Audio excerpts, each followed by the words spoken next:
మీ కుటుంబ శాంతి, ఆరోగ్యం, ఆర్థిక అభివృద్ధి కోసం రుద్రాక్ష మహాపూజలో తప్పక పాల్గొనండి. ఇప్పుడే నమోదు చేసుకోండి. నమస్తే రమగారు. నమస్తే జయ. రమగారు, భవిష్యత్ ఏంటో తెలియదు మనకి. భవిష్యత్ ఎందుకండి, నెక్స్ట్ మరుక్షణం ఏం జరుగుతుందో తెలియని పరిస్థితుల్లో ఉన్నాము. కానీ భవిష్యత్ మీద విపరీతమైన కోరిక, ఆశ ఉంటూ ఉంటాయి. వీటికి సంబంధించి ఏమన్నా కథ ఉందా? భవిష్యత్ అంటే రేపేం జరుగుతుందో తెలియదు కదా, తెలీదు. అంతా విధి చేతుల్లో ఉంటుంది. మనం రేపటికి ఎల్లుండి అవతల నుండి గోల్డ్ ప్లాన్ చేస్తాం. వచ్చే సంవత్సరం నెక్స్ట్ ఇయర్ 5 years ప్లాన్ కూడా చేస్తారు. చాలా మంది 5 years ప్లాన్ చేసుకుంటారు. అసలు ఒక్కొక్కళ్ళైతే పెళ్ళి ఏముంది, పెళ్లి చేసుకోవటం 3 years వరకు నో పిల్లలు, ఆ తర్వాత పిల్లలు, 5 yearsకి ఇల్లు, 6 yearsకి ఇంకోటేదో, 7 yearsకి వరల్డ్ టూరు, 10 yearsకి అదేమిటో బోల్డ్. ఒక చిన్న టర్న్ చాలు, ఇటు వెళ్ళిపోతుందో తెలీదు లైఫ్. ఏ పక్కకైనా వెళ్ళిపోవచ్చు అది.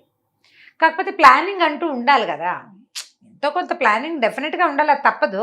కాకపోతే ఈ విధి విలాసం అనేది ఒకటి ఉంటుంది చూడు, దాని మీద కొంచెం మనం ట్రస్ట్ కలిగి ఉండాలి. ప్లాన్ చేసుకో, ఇదే జరుగుతుందని ప్రగాఢంగా నమ్మద్దు. ప్లాన్ టెంటేటివ్గా ఓకే. ఇప్పుడు ఇలా జరిగేది మనం కొన్ని కథలు చూస్తున్నాం విచిత్రంగా.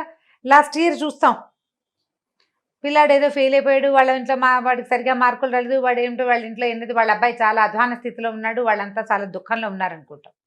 వచ్చే సంవత్సరం వాళ్ళ అబ్బాయి అమెరికాలో ఉంటాడు, పిల్ల పెళ్లి కుదిరిపోతుంది ఇక్కడ.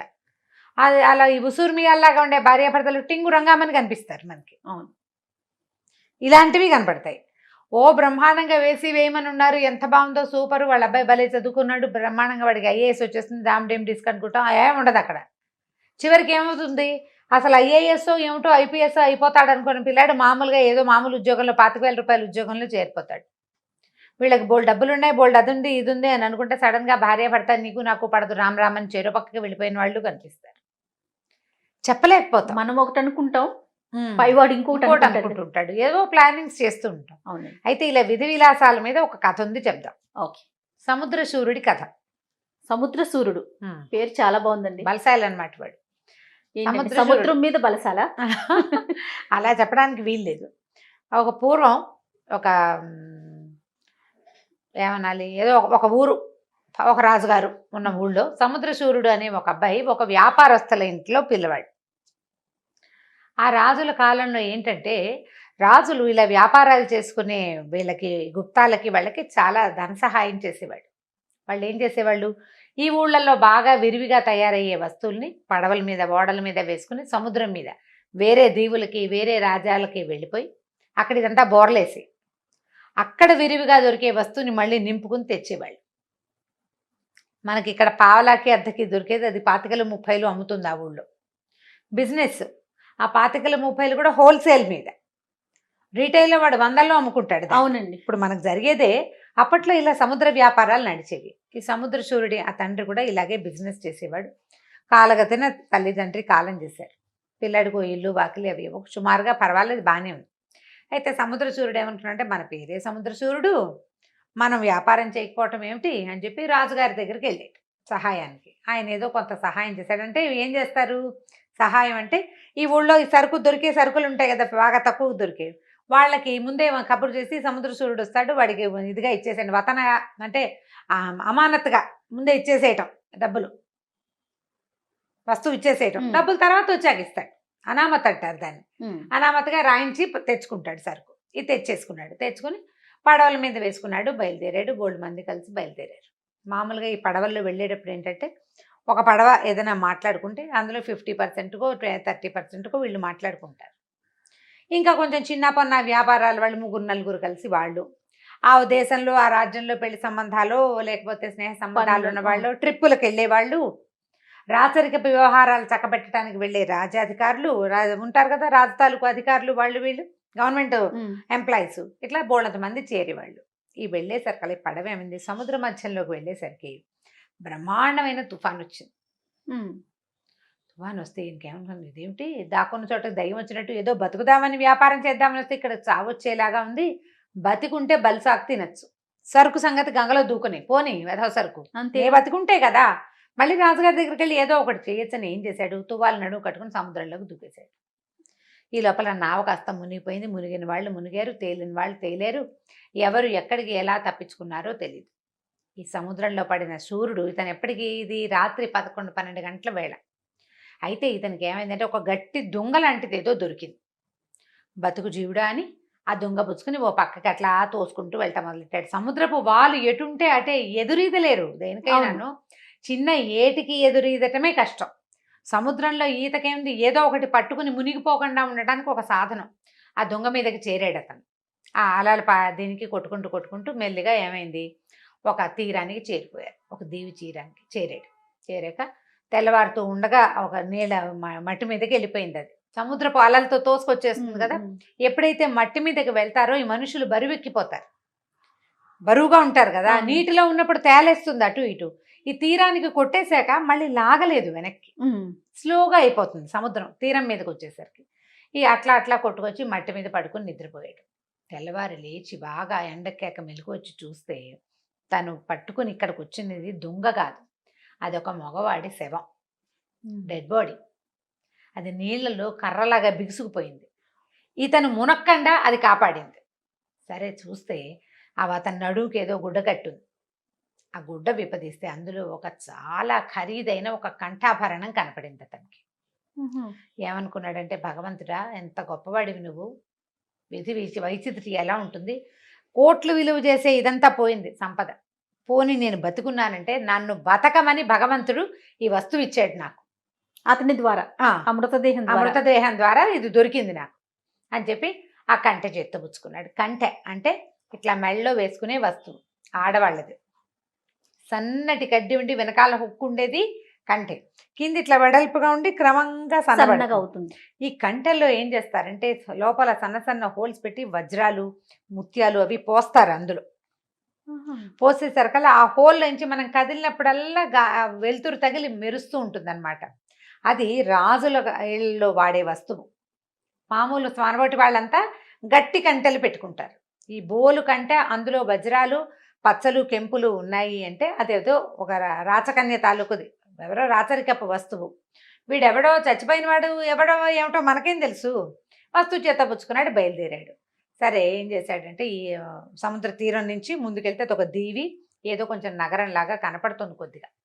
అట్లా నడుచుకుంటూ వెళ్ళాడు. వెళ్ళేసరికి ఒక దేవాలయం కనిపించింది. ఈ దేవాలయం దగ్గర ఏం చేశాడు, ఏదో ప్రసాదం పెడుతున్నారు, అంత ప్రసాదం తిన్నాడు. ఓ చెట్టు కింద పడుకుని నిద్రపోయాడు.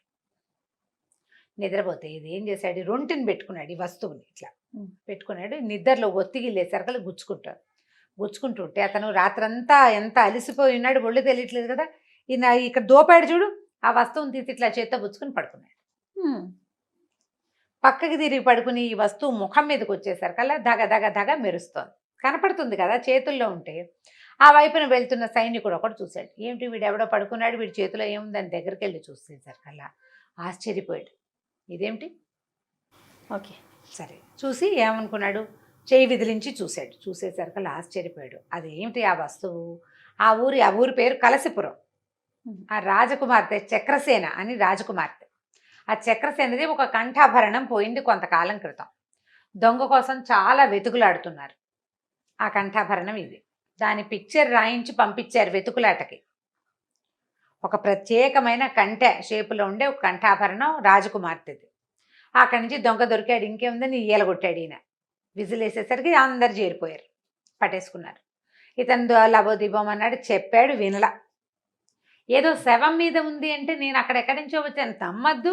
పైగా ఏమో పలానా ఊరి నుంచి వచ్చానంటే ఇదో కాగితమో ఇంకోటో ఏమిటో ఉండాలి, ఏమీ లేవు ఇతని దగ్గర.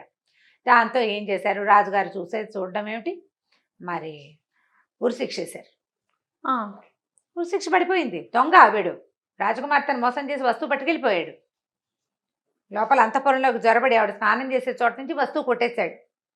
ఇవన్నీ ఉన్నాయి. స్నానం చేసే చోటుకు వచ్చాడు, దొంగతనం చేశాడు, కనపడలేదు, విలువైన వస్తువు, అన్ని అభియోగాల మీద ఉరిశిక్ష పడేసరికల్లా ఈ సభ ఎక్కడ జరిగింది, ఇది కొంచెం ఓపెన్గా ఉండే ప్లేస్. ఆ ఓపెన్ ప్లేస్లో ఇతని చేతిలోనే ఆ కంఠ ఉంది. ఈ ఉన్న కంఠని పైనుంచి ఎగురుతున్న ఒక గద్దె తన్నుకుపోయింది. ఆ జనాలంతా హాహాకారాలు చేశారు. హాహా లేదు, హూహు లేదు, పట్టుకెళ్ళిపోయింది అంతే. ఈ కంఠేమో పోయింది, వీడికేమో ఉరిశిక్ష పడింది. ఇది మాత్రం ఖరారు. ఇది ఖరారే, ఇది తప్పదు కదా. ఈయన కళ్ళు మూసుకుని ఏడవడం మొదలుపెట్టాడు. భగవంతుడా ఎవడన్నా నన్ను రక్షించాలంటే ఈ లోపల ఆకాశవాణి వినపడింది. ఆ కాలం ఆకాశవాణి కాలమే పాపం. రాజా ఇతను వదిలిపెట్టు, ఇతను సముద్రచూరుడు, వీడు ఒక వ్యాపారస్తుడు. ఆ కంఠాభరణాన్ని ఇతను దొంగిలించలేదు. కంఠాభరణాన్ని దొంగిలించిన దొంగ మీ భట్లకి భయపడి సముద్రంలో పడ్డాడు. అతని ద్వారా ఇతను దొరికింది, ఇతను నిజమే చెప్తున్నాడు అని. దాంతో రాజుగారు అయ్యయ్యో అనుకుని వస్తువు ఎలాగూ పోయింది, వీడెవడో నిరపరాధికి శిక్ష ఏంటని శిక్ష ఆపిచ్చారు. లోపల తీసుకుపోయారు. ఓ పూట 2 పూటలు అతను పడుకోవడానికి అలసట తీరేదాకా ఉంచి బోల్డ్ ధనం ఇచ్చి, అనవసరంగా నీకు ఉరిశిక్ష పడి ఇంత మనస్తాపం సంభవించింది, నువ్వు మీ ఊరు వెళ్ళిపోమని మళ్ళీ డబ్బులు ఇచ్చారు. ఇచ్చేసరికల్లా సరే ఏమనుకున్నాడు, అమ్మయ్య విధి నన్ను కరుణించింది, ఓసారి సముద్రంలో పడ్డా, అవును, కంఠాభరణం దొరికింది, దానివల్ల జైల్లో పడబోయా, ఉరిశిక్ష పడబోయింది, మళ్ళీ డబ్బులు దొరికినాయి అని అనుకుని సంతోషించాడు. సముద్రం పడవెక్కాడు. సముద్రంలో సరే ఆ దాటాక సముద్రం నుంచి బయటికి వచ్చాక అంటే ఏమనాలి, నౌకాశ్రయం చేరిన తర్వాత అక్కడి నుంచి వీళ్ళ ఊరు వెళ్ళటానికి బాగా సమయం పడుతుంది. పూర్వం అంటే రాజుగారి వల్ల సులువుగా ఎక్కేసాడు అతని పడవ. ఇప్పుడు అంత ఏమీ అవకాశం లేదు కదా. అతను ఏం చేశాడు, రాజుగారి ఇచ్చిన డబ్బు దశకం అన్నీ సంచులు కట్టుకున్నాడు. ఓడలో నుంచి దిగిన తర్వాత వీళ్ళ ఊరు వైపు వెళ్తున్న ఒక గుంపుని పట్టుకున్నాడు. ఆ గుంపుతో కలిసి వాళ్ళకు వ్యాపారస్తుల పిండు అనమాట, దాన్ని పిండి అని అంటారు. ఈ పిండితో కలిసి బయలుదేరాడు. బయలుదేరేసరికల్లా ఈ దారిలో ఏమైంది, అడవిలోకి వచ్చాక ఆ దోపిడీ దొంగలు పడ్డారు వీళ్ళ మీద. వ్యాపారస్తుల దగ్గర ఓ 30-40 గుర్రాలు ఉన్నాయి, ఓ 25-30 గాడిదలు ఉన్నాయి, ఒక 1 డజన్ ఏమో ఎడ్ల బళ్ళు ఉన్నాయి, ఇవన్నీ ఉన్నాయి, రథాలు అవి ఉన్నాయి. వీళ్ళ మీద దోపిడీ గాళ్ళు వచ్చి పడ్డారు. పడేసరికల్లా వీళ్ళు ఏం చేశారు, కాకావికలయ్యా వారి దారిని వాళ్ళు పరిగెత్తారు. ఈయనేమనుకున్నాడు, ఇదేమిటి మళ్ళీ వచ్చింది నా నెత్తి మీదకి అని చెప్పి ఇక రాజుగారు ఇచ్చిన డబ్బొద్దు ఏమొద్దు, ఎట్లా ఒట్లా బతికుండు ఊరు చేస్తే చాలని తను ఎక్కిన గుర్రానికి అటు ఇటుగా వేళ్లాడేసిన బంగారపు సామాన్లన్నీ వదిలిపెట్టేసి, వాళ్ళు రాజుగారి ఇచ్చిన బంగారు నాణ్యాలన్నీ వదిలిపెట్టేసి కాలి కొద్దీ పరిగెత్తాడు. పరిగెత్తి పరిగెత్తి పరిగెత్తి పరిగెత్తి చివరికి ఒక వెలగ చెట్టు కిందకి చేరాడు. ఇక నీరసం వచ్చింది. ఆ దొంగలు ఆ ఉన్నవాళ్ళని వ్యాపారస్తుల పిండుని చంపేశారో లేకపోయారో పట్టుకుపోయారో ఏమీ తెలియదు ఈయనకి. వాళ్ళతో మనకు సంబంధం ఏం లేదు, వాళ్ళతో కలిసి వస్తున్నాము, వాళ్ళని రక్షించడానికి పూనుకుంటే ముందు నేను పోతా, మొదటిది నా డబ్బు అని డబ్బు వెంబడికి వస్తే డబ్బు పుచ్చుకొచ్చాడు అనుకో, మూటలు చేత్తో పుచ్చుకున్నాడు అనుకో పరిగెత్తలేకపోతాడు కదా, బరువు ఏ బరువు లేదు కాబట్టి ఈజీగా పరిగెత్తేశాడు, దొరకకుండా ఉన్నాడు. ఈ దారి దోపిడీ దొంగలు ఏంటంటే డబ్బులు దొరికినవి లాక్కోగా మనుషులను చంపేస్తారు వాళ్ళు సాక్ష్యం చెప్పకుండా.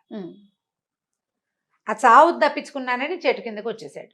సరే వెలగ చెట్టు మీద అట్లా కూర్చున్నాడు. వెలగ చెట్టు కింద కూర్చుని కూర్చుని కూర్చుని కూర్చుని నీరసం వచ్చింది. ఎలాగోలాగా బతికితే చాలరా దేవుడా అని పడుకుని నిద్రపోయాడు. చీకటి పడింది, నిద్రపోయాడు. మర్నాడు పొద్దున బాగా ఎండ వచ్చేసరికి మెలకు వచ్చింది.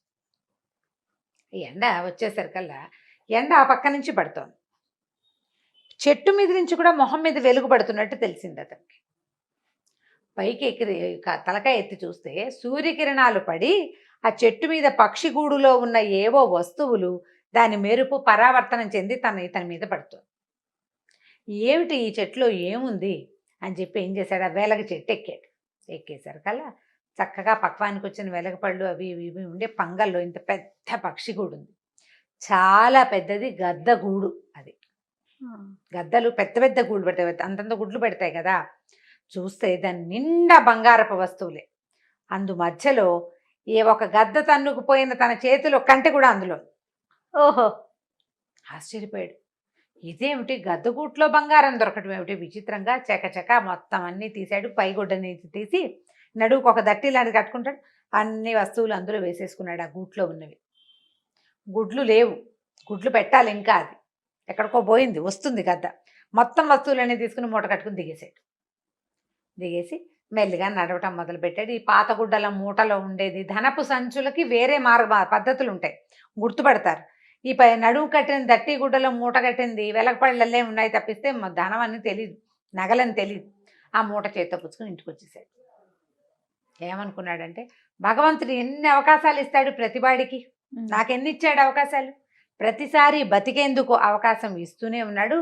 ఈసారికి సముద్రాల మీదకి వెళ్ళొద్దు, ఇక్కడ ఈ ఇచ్చిన అవకాశాన్ని వాడుకుందాం ఇక్కడే అని చెప్పేసి తెచ్చిన బంగారపు వస్తువులు నగలు చాలా వచ్చినాయి కదా, వాటిలలో కొన్నిటిని అమ్మేసి ఆ కంటెని మాత్రం జాగ్రత్తగా దాచిపెట్టుకున్నాడు.